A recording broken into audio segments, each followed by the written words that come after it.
Hello and welcome to Cinema Subculture, the channel where we discuss everything strange, obscure, and downright messed up in the world of movies. My name's Gary. And I'm Simon. So, Gary, here we are, eventually volume two, right? Few technical difficulties, but so it's taking a little bit longer to get this recorded than we would have liked. But we're here. Do you want to give us a rundown of volume two, director's cut of Nymphomaniac? So this one continues on from where we left off. Plot-wise, we sort of see Joe's marriage begin to break down. She begins to see an S&M guru, that you might describe him as, played by Jamie Yeah, Bell. yeah. We have another abortion. Then she seeks therapy for her sex addiction, becomes a debt collector, and then eventually gets betrayed by her protege, which takes us up to date with the start of the first film. Okay. So I think personally I enjoy this one better than part one. Okay. I think it takes a bit of a darker tone. And I think some of the things that we get in this one, especially in the director's cut, which seems to have more content than part one, more new content. I think that it sort of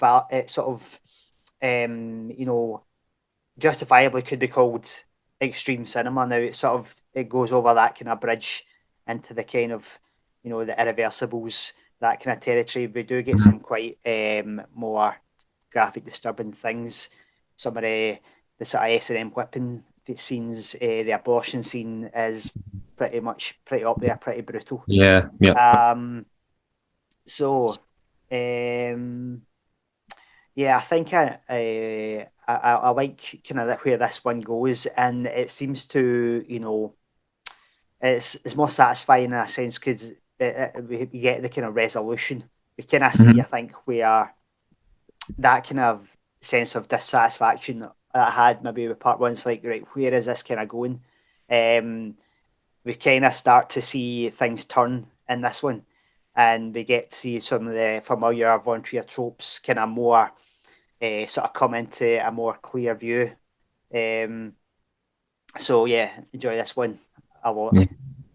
Yeah, I've got to say that I completely agree with you. It's the tone is it does it marries up nicely with the end of part one of volume one, but it definitely as a whole there's a much darker kind of more depressing tone to this. Whereas you have the kind of almost joy of sex or the experimentation of volume one, it is kept quite light, and we even don't get as many kind of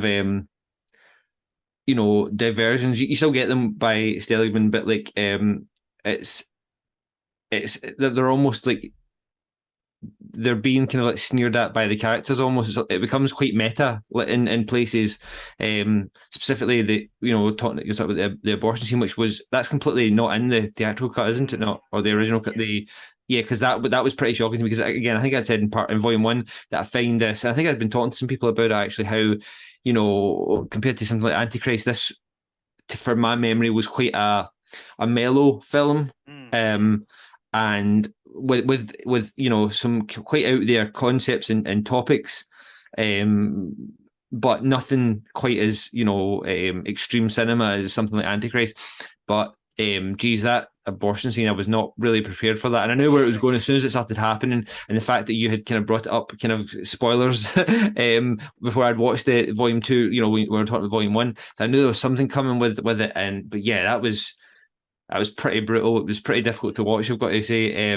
But then the discussion the characters have after it, like it becomes quite meta, like almost like Von Trier talking to himself, like should we even be talking about this, that are putting this in the film? It's quite a cool little kind of exchange, with him being pro-choice, but like her criticizing him for like well, but he doesn't really want to know any of the details what that entails. It's like the whole killing your own meat, that type of thing. Nobody really wants to think about those types of things. But yeah, I agree. This has more interesting parts for it, and I was thinking when you were mentioning it. For me, I think it might be because Gainsbourg takes over the role of Joe again, like for the flashback stuff. Right, sure. I think there's a slight detachment there when we see Stacey Martin playing Joe. You know that's the same character, and I think it works fine. But I think once we get that her actually playing Joe in the past, there's something about there's more of a connection made to her claims of being this, reprehensible human being. Like, we feel it. Well, I feel it more in seeing her actually be in the flashbacks.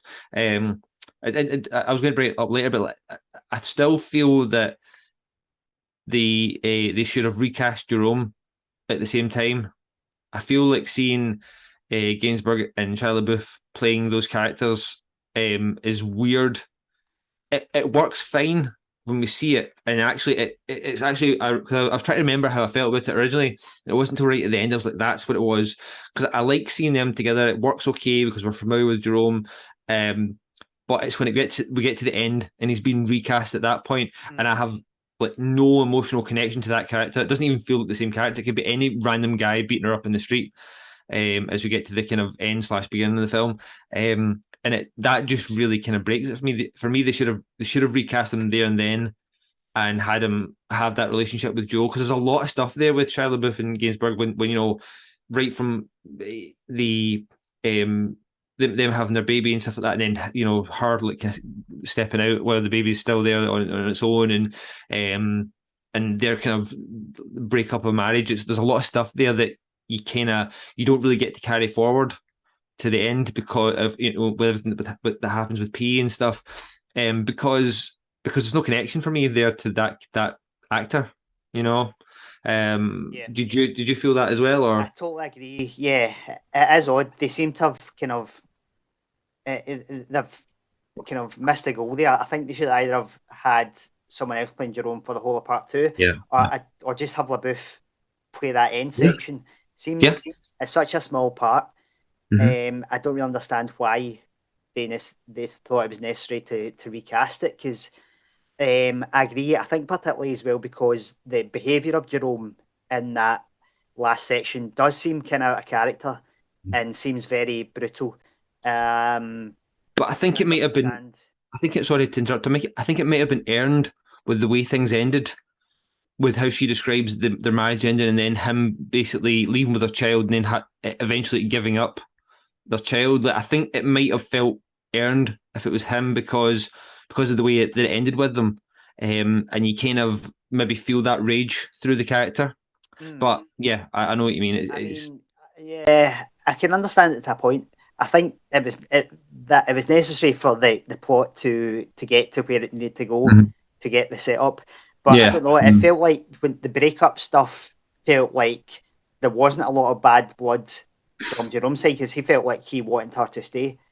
I think, yeah, I definitely get more of a kind of he was like, because it was building up, right? It's building up from when she starts, when he's, because earlier on we get the point that he is when she's kind of not lost her sex drive, but lost her ability to orgasm or feel sexual pleasure. He kind of says to her, like, it's fine, you can go and have sex with other people, right? So, and you can see there he's already starting to build this rage up inside him, and I mean, it's probably like goes back to even before that when she turned him down in part 1. There's a lot of stuff there that I think that he was holding on to, but that starts building there, and then the fact that then she starts going out later on, and then she's leaving the kid. Like, to me, that's like, I think there's there's enough there. I think that I would have bought it if it had been LaBeouf playing the Jerome in the later scenes, but. Equally, I think they could have got, because it brings me to another point about the so P turns on Joe, right? So P becomes Joe's kind of protege within the debt collecting industry, and seems to be kind of similar to Joe in a lot of ways, emotionally in certain aspects, and Joe kind of confesses to her at one point that their whole meeting and it was kind of a manipulation of P as this young girl without parents, and planned to take over from Joe or whatever, and not betray her, and be this loyal kind of as a protege. But the way that she kind of turns is I found really sudden in this time through. We kind of see her and she's very loyal, except for she kind of wants to take things a little bit further with some of the kind of violence when she's, or the threatening behavior with the debt collecting. But the way that she turns against it, and then when we get to the end, to that scene at the end, near the end, in the alleyway, it's quite a violent turn, and it feels like almost quite. I guess we're obviously we're listening to Joe, who we've kind of decided is an unreliable narrator, but we get there and it's just like, so quick and quite a violent turn. It almost might have felt better if she was the one that inflicted the beating, and Jerome was kind of just there, not apathetic about it, but like just a little bit kind of more like, I kind of don't want this to happen, but I'm not going to stop it, that way. Like, yeah. It might have worked better that way, but I mean, I don't know, like the P turn for you, that for me, that stuck out a bit this time. I didn't mind it too much. I mean, I think what I take away from that relationship is like how kind of superficial it is, because they're both kind of using each other a wee bit, I think, and it's kind of maybe a bit naive from Joe's point of view to not see it coming.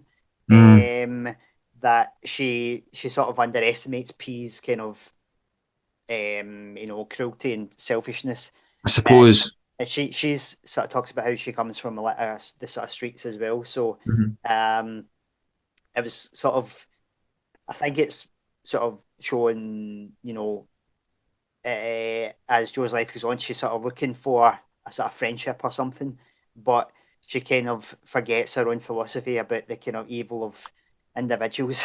Yeah. A wee bit. But I think it's maybe not. It could be drawn more.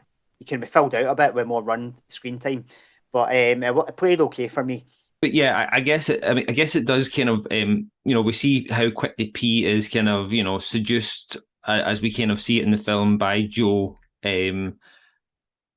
But I guess like the kind of what happens at the end and the way she kind of jumps her affections to Jerome, it's almost like maybe she was the one that was kind of doing the suggestion the other way around, that she was definitely taking advantage of the situation, and then now she's jumped into a similar relationship with Jerome. So I guess I could see that, but and even more so then that it could have been done quite well that she was the one that was inflicting the violence upon Joe at the end, near the end. But yeah, just for some reason it just kind of stuck out a little bit to me that like she seemed so genuine and so kind of infatuated with Joe in that life that it felt a little odd. But I suppose when you look at it, like you're saying, from a slightly different angle, that she's just as kind of emotionally broken or more so than Joe. Yeah. Maybe it was when she found out about the reason Joe came into her life. Like she felt as if it was a betrayal. It wasn't a sort of sincere yeah from the start. So maybe. I mean, she plays that off quite well, but you're right. Maybe that's just and the only reason I say that is because it feels like Von Trier doesn't appear to me to be someone who would have characters play something off as sincere when they're being insincere, without any kind of little tells, like kind of she seems to play it quite straight, I guess, but looking at a parallel like earlier on in this volume where Joe like kind of throws it's not a wedding ring, but it's a ring that Jerome buys her. Is it a Cinderella story? Yeah, like chucks that into the fire. It's very cold, and that's the very like P the character. Like it's quite a mirror of that to perhaps the personality that P has.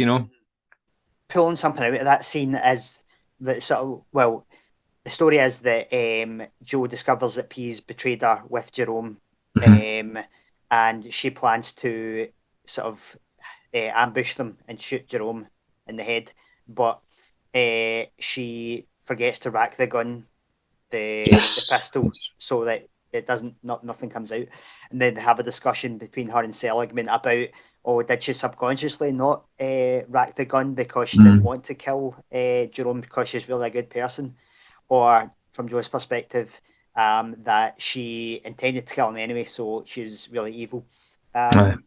Part 2 seems to progress with the same kind of sort of Socratic kind of dialogue back and forth. But what seems to happen in part 2 is Joe starts to get the better of Seligman, I'd say it seems Yeah. in part one, like Joe was to tell a story and say, "Look, I'm so hideous and terrible," and then Seligman would just kind of easily bat it off. Yeah. But in part two, some of Joe's stories seem to, actually tangle Seligman up in knots a wee bit with Mm-hmm. his own kind of morality and ethics. That Mm-hmm. he starts to get, Joe seems to take the stronger footing in the debates. Um, I but think she also starts to get a little bit pissed off with him, like the fact that she keeps telling me things, but he keeps just kind of you know what's the word, like, philosophizing into like other stories, and she's like, it's as if you're not paying attention or you're not taking me serious at all here, like she seems to kind of lose it with him a little bit, but um, but yeah, it seems to be that once Joe kind of feels like she's actually dominating, she can kind of, you know, relax a wee bit, and she eventually kind of um, find some kind of resolution in, laying out her whole life to Seligman. And it feels like, there's a moment where that she says, "Oh, I feel like I've found my first friend." yeah, yeah. Um, but this is so crucial because for me, this is the crux of the film. The Mm-hmm. crux where you finally see, like, it kind of turns, and you get Von Trier suddenly. Von Trier's sort of raison d'etre kind of flood the screen when we kind of reveal it's sort of revealed that it's actually Seligman who is the kind of uh, idealist in this situation. It sort of vindicates Joe in a sense because it's actually Seligman who's the hypocrite in the end, and it sort of vindicates this. Like, it vindicates Joe's ideas in the sense that Seligman, who is the rational good virgin, Mm-hmm. suddenly betrays his own life, his own philosophies, and what happens at the end when he attempts to have sex with Joe. Mm. What was your reaction to the ending? I mean, again, same this time as last time. It's like, oh no, well, I think the first time I just like burst out laughing, I think, because it was so ridiculous. I couldn't believe what I'd just seen. It was like, you're so conditioned to these endings, and the way the film was going and how the film is quite, even in its comedic moments, quite earnest, I think, in a lot of ways. Um, that it goes that way, and when he leaves her, and she's like, first my first friend, and like, can I go to sleep? And he's like, of course, like, no worries, like, and I'll close the window, like, because the sun's coming out, all this stuff, these beautiful scenes with these two amazing actors, and then in creeps fucking Skarsgård with any trousers on, eh, When you see rubbing the his door, rubbing his willy all over her leg. What, sorry? just that scene where she goes to sleep, then you see the I door know. inch open, yeah, brilliant. It's unbelievable, and this time it hit me harder, um, because I knew it was coming, but like, it's like, I find that sometimes you're watching a film, and even when you know what happens, if it's something you don't want to happen, I start going into little kind of loops of, what would stop this happening, what would change the plot here. I don't know why I do it. It's like, kind of, you're just trying to make something bad happen, not happen in a film, right? That you've seen 100 times. Same thing here. I'm like that. Wouldn't it be amazing if that just was the end? Like, oh, wouldn't it be fulfilling and feel quite nice for the film to just end there? But then he comes in, and then, yeah, and then it just goes to black. She cocks a pistol, and Yeah, like, like, but you must have had sex with 1,000 men, yeah, thousands of men. I mean, it's just horrible. It's because she's finally, because she's been on her kind of journey as like a sex addict or a nymphomaniac, and she posits. But she kind of admits that she has to change. She has to change something. And just the fact that someone has shown her some sort of kindness and not judged her for everything she's done, she kind of sees, right, well, I'm the one that's judging me, and I think I'm a terrible, so I need to change, for me, kind of thing. So it's quite a cool. It comes around quite nicely, and then into that scene, and it's. You said at the time, like, I think, like, it's basically just Von Trier just like taking the piss right out of his audience, like, just kind of having a good old laugh to himself, like, fuck you guys. you know and it really is, it is I think it is a shame. I think it is a cool ending when you look at it, but like, as in, it's got balls to do it, but Yeah, it's quite unsatisfying. Unsatisfying, right? Well, Mm. see, I thought it was ultimately that was the point. That was extremely satisfying in the Mm. end. Yeah, so just the way it's executed is brilliant. I thought because Seligman creeps in, Mm-hmm. sort of removes the covers. Um, Joe wakes up and Seligman just smiles, and Joe's like, "No," and Seligman says, "Oh, you fuck thousands of men." No, Joe gets the gun. The screen goes black. Right. Seligman goes, "But you fuck thousands of men." Then we hear a shot. Then we hear Mm-hmm. someone get up and leave, and then just a cat flap Yeah. rattling. Yes, that was that was quite cool. That was quite cool. I, But I yeah, said I think it's this a is good what ending. I just don't think it's. really well, right? Because Yeah. this is what Von Trier does, though. But I think what's Mm. great about this film is like he sort of does this sleight of hand. Mm-hmm. Because usually, say like in Melancholia, like Justine is the idealist, the naive one that people don't Mm-hmm. really believe. Um, but usually the the protagonist, the idealist, is sort of vindicated in the end. Um, in this film, Jo is vindicated in the end, but her kind of dark vision of humanity is, on paper, an irrational one, but we sort Mm-hmm. of see at the end, oh, it's kind of actually true, Mm-hmm. because we figure out that actually Seligman was idealist because he thought like humanity was actually quite good, but then he sort of debased himself, uh, and sort of, uh,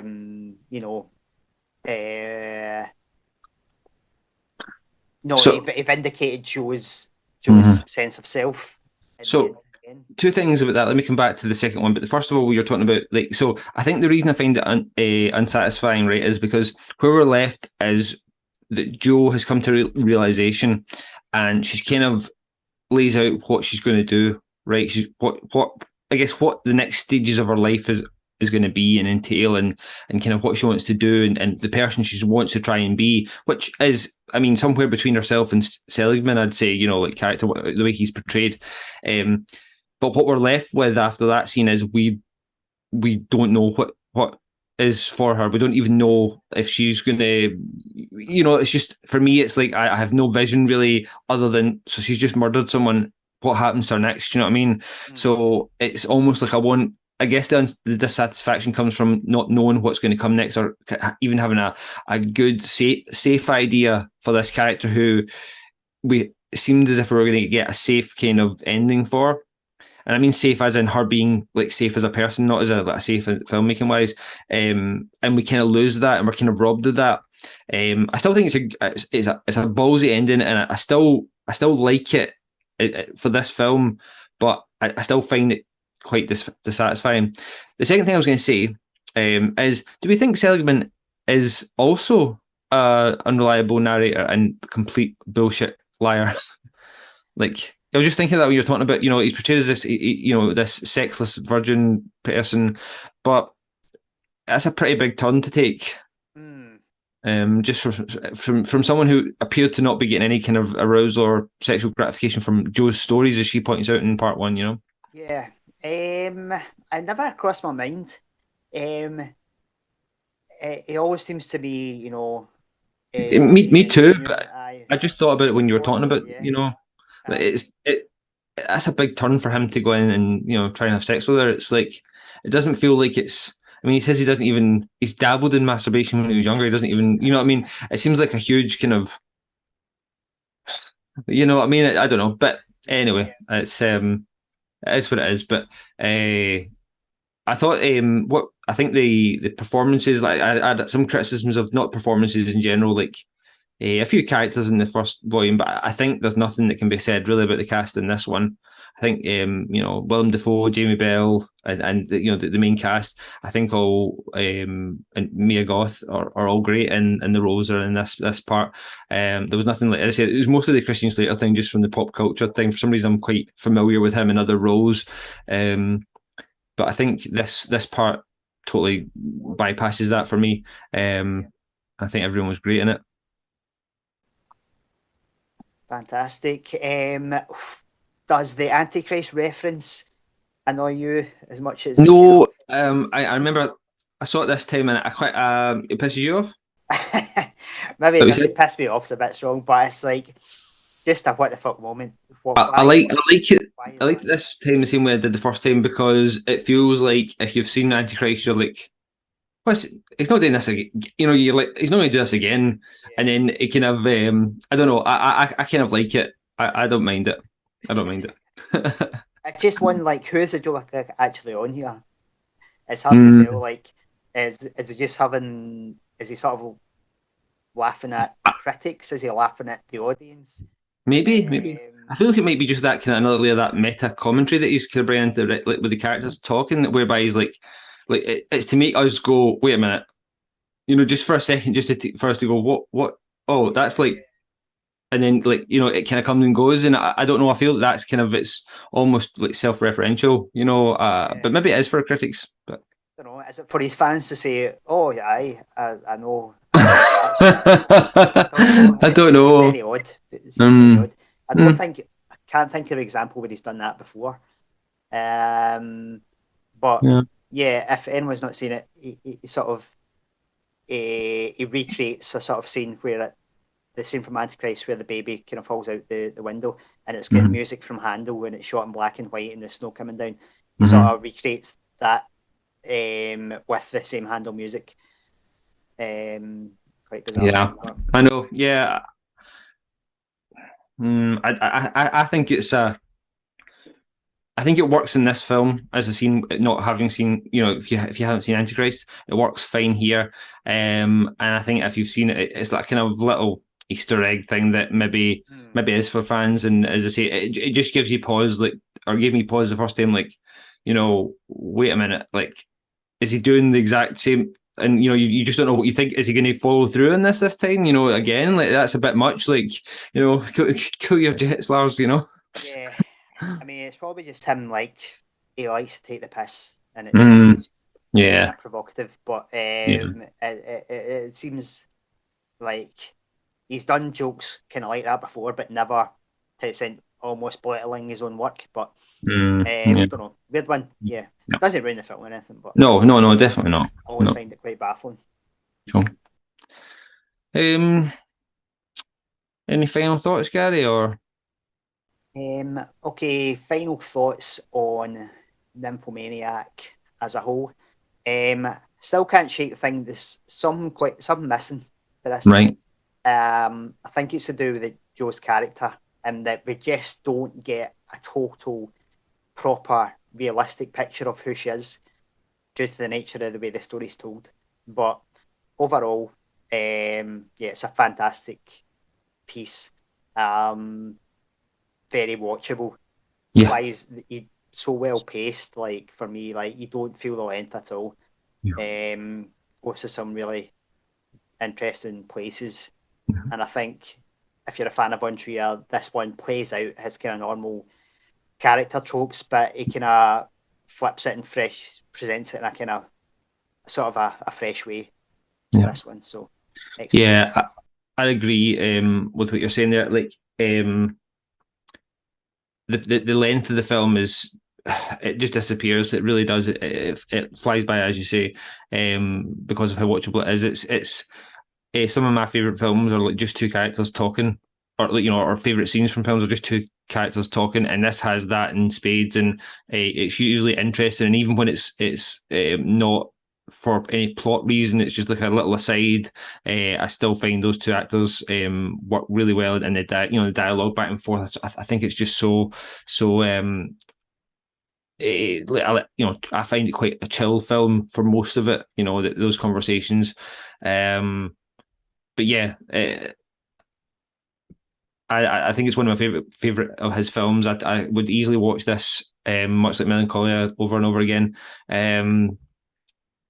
But yeah, no, it's a beautiful film, and even with the extended kind of extreme scenes and the director's cut, which I think I could probably do without in volume two, I think it still is a great film. Definitely worth a watch. Fantastic. Mhm. So that will do it for our chat on Nymphomaniac Part 2. If you've enjoyed this video, please make sure you've subscribed on YouTube, like the video, and hit the notification bell. So thanks for listening. I've been Simon. I've been Gary. Keep it extreme.